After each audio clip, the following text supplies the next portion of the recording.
सभी साथियों को मैं नमस्कार। Welcome to all of you in this brief Indian Express analysis of 8 of September.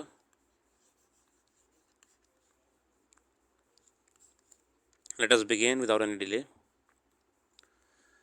The first article is about G20. On the eve, praise and caution, India does right thing, my optimism based on society being harmonious.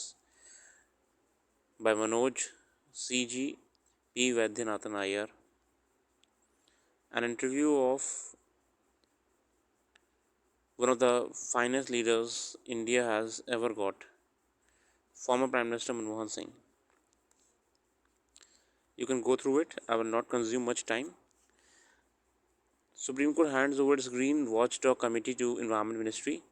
Supreme Court on two flag cases of official non-compliance with its orders related to conservation. The Central Impart Committee will now repose to Environment Ministry, which will nominate its members and have the final say on the merit of these recommendations. The Environment Ministry notified the new order on September 5 after the Supreme Court permitted the move in the interest of the stakeholders. Actually, the CEC, the Central Empowered Committee, was set up in 2002, the Environment Committee, and again in 2008. It has rendered human services to the cause of environment. It has filed thousands of reports on issues referred to it by apex court that have shaped the discourse around environment policy. These include compensatory afforestation, net present value of forest, Kundremuk mining, Ravli forest, and Bilari minings. In 2006, a CEC report resulted in a month's simple imprisonment of former Maharashtrian Minister and serving Forest Secretary, permitting wood mills to operate in violation of Supreme Court's order. We will read further in the continuity of the article in the coming pages.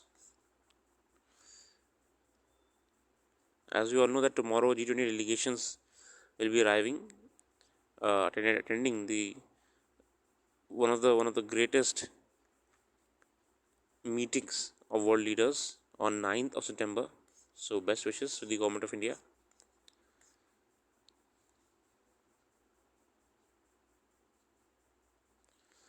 So vocal for local.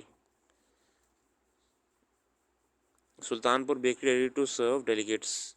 The smell of fresh baked bread and cheese like the room as 10 cooks race against the clock to make pretzels, German crust bread, and an assortment of cheese in malls to room set up nestled in South Delhi's Sultanpur, from where food will make its way to German and Indian Italian embassies as well as the hotels where delegates from the two countries would be staying in during G20 summit.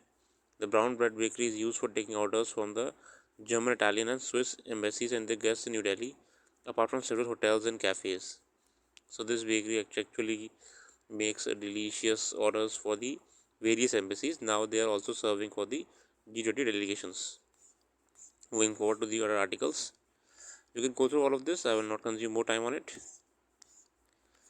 Coming straight away to the articles, ITL-1 takes selfie snaps Earth and Moon. ITL-1, India's first mission to study the sun, has taken us images of itself as well as the moon, Earth, from a highly elliptical orbit around the Earth, where it is currently present.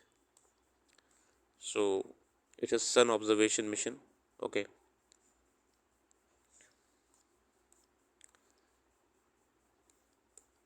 This is the image of this beautiful Earth.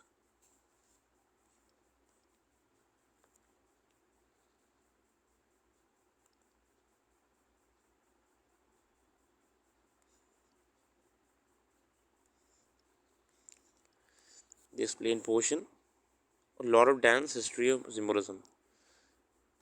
As you all know that we have placed the world's largest Nataraja statue in the G20 summit. An 18-ton Nataraj, the tallest statue of Lord Shiva, dancing from the world form in the world. Cholas and Nataraja, all three temples are built by the Cholas, who at the peak from 9th to 11th centuries AD ruled over much of the peninsula India. Among icons, which form the most important part of Chola sculpture, Shiva figures predominated, although very fine. Vaishnava and Jain images are not known. Although Shiva was first portrayed such as Nataraj in the 5th century AD, his present world famous form evolved around the Cholas. The Nataraj, famous in its various forms, holds the first place among the Chola bronze. The Lord of Dance, Shiva's death and time, Mahakal, which destroys all things, and an endologist.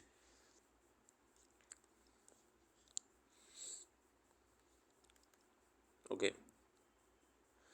G20 and 5 things to note. An article on foreign policy by Subhajit Roy. We will straight away go to the main points. Building consensus in a polarized world. The Russia and Ukraine conflict had polarized the grouping, and India's biggest challenge is to negotiate a compromise for Cuban G20 committee. While the G7, the group of world such as democracies, wants condemnatory language on the Russia's action and words, Moscow and Beijing will allow none of them this declaration. At G20 summit in Bali last year, the Indonesian negotiation managed to broker a compromise with a find a language formulation that was acceptable to both US-led West Alliance and Russia-China bloc. Okay, so we all know that the main target of these meetings is that to uh, build a harmony among the nations. Okay, a middle path, a joining crossroad where we all nations can work together. Okay, be in the Bali summit held previous year, we were able to, the G20 committee were able to build a common platform or ensure a way of peace with respect to various issues among the West and the Russia China bloc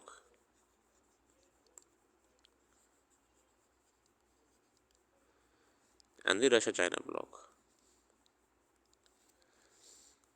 G20 in every Indian state, small city as well. As you all know that during meetings and priorities to every part of the country, India reimagined the presidency in a way no host has done so far. Indonesia tried a similar approach, holding some 25 meetings, but India's 200 plus meetings across more than 50 locations has created a new template in size and scale.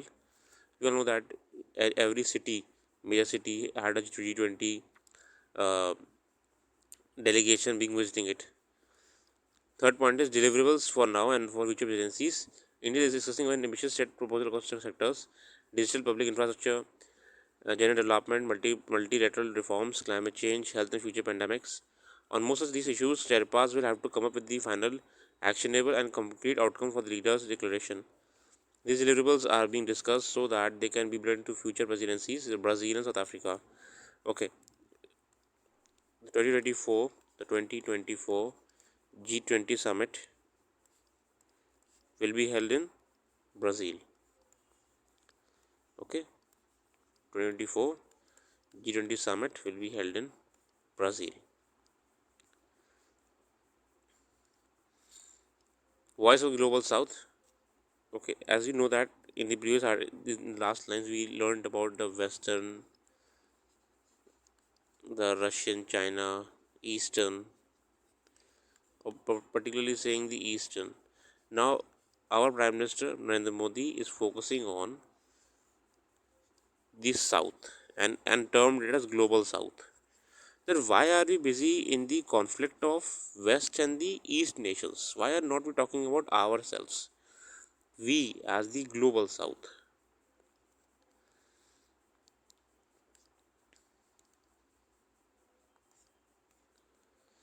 Okay, these articles, there's nothing much important in these articles because these are actually covered in the previous editorials as well. So, better leave it. Okay, nothing much important here.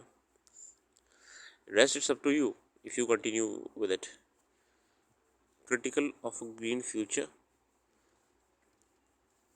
A new approach is Generally Leaders Summit in New Delhi. There's growing consensus on the importance of critical minerals for clean energy transition.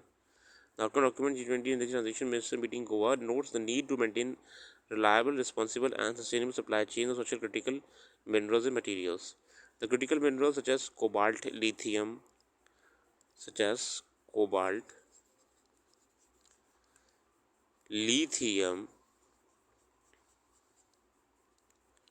silicon, one of the precious we have in the present age of technology and graphite.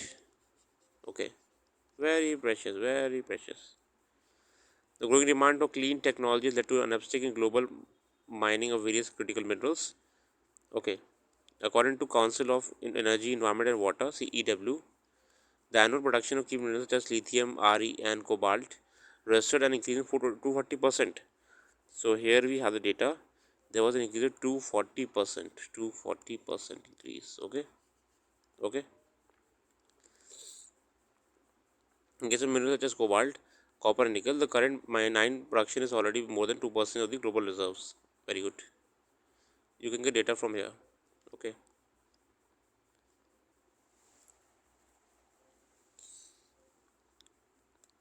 The Australian Indian collective action is important to achieve our targets, and the government is forming new partnerships and alliances related to critical minerals. These include India's entry into MSP, Mineral Security Partnership, the Australian Indian Economic ACTA, and the effort of Khanij Bidesh Limited Kabil to seek mineral acquisition.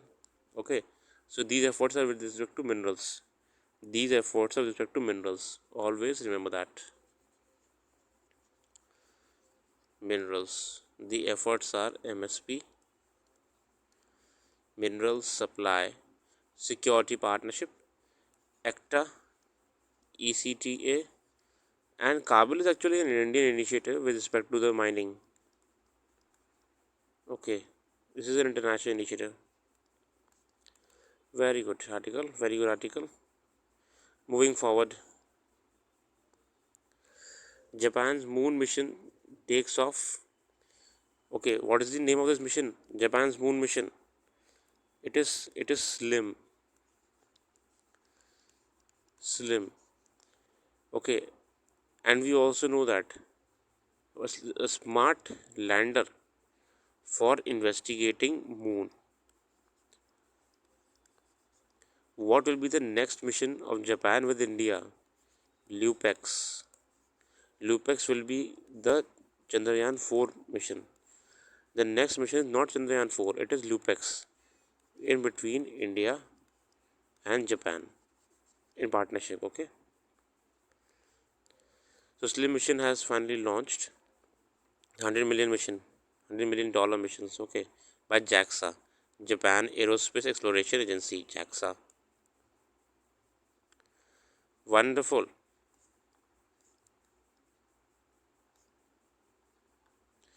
That's all for today.